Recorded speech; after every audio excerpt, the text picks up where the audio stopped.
Hi friends, నేను ఈరోజు మీకు ఓల్డ్ క్యాస్ట్ ఐరన్ సీజనింగ్ చేయాలంటే ఎలాగో చెప్తున్నాను. క్యాస్ట్ ఐరన్ తీసేసుకొని పొయ్యి మీద పెట్టుకొని వేడి అయిన తర్వాత సాల్ట్ పౌడర్ వేసేసుకొని శుభ్రంగా ఒక వుడెన్ స్పాచులా పెట్టుకొని దాన్ని గీరుకోవాలి. సో స్క్రాచ్ అయిపోయిన తర్వాత దానిలో ఉన్న రస్ట్ అన్ని పూర్తిగానే వదులుతుంది.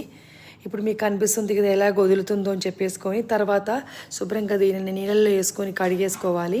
సో ఫస్ట్ టైం కడిగితే ఇలాగ వచ్చేసింది. మళ్ళీ నేను ఏం చేస్తున్నానంటే సెకండ్ టైం కూడా మళ్ళీ అలాగే వేడి ఎక్కిన తర్వాత ఐరన్ వేడి ఎక్కిన తర్వాత మళ్ళీ నేను సాల్ట్ వేసుకొని సేమ్ ప్రాసెస్ మళ్ళీ నేను రిపీట్ చేస్తున్నాను అనమాట.